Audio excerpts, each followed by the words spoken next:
Emmejäňize salam.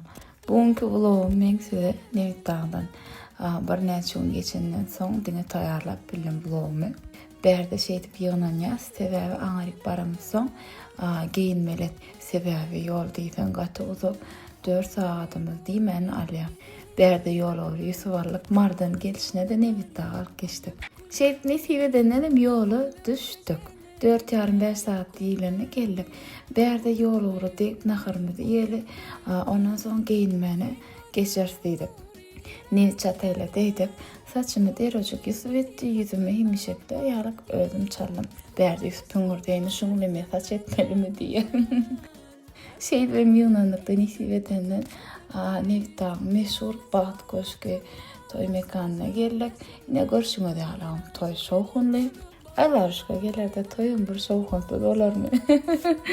Umuman aýtanda bulun bir ýatdan çykmajak gadakly toýlaryň biri boldy. Aslym men kän gatnaýan vilayetlerimiň biri Nevit Dağı, biri Mardyr. Näme diýeli? Ýaşlar baht bolsunlar. Kapyňa beýilmeden toy bolsun. O toýlarda da bez baralım. Şeýdip barsaýdymyz aýdyp bolup o dünýäsimiz uğratdyk, özümizem ýola düşdük. Şeýdibem bir owadan toýun ýene de bir şaýaty bolup.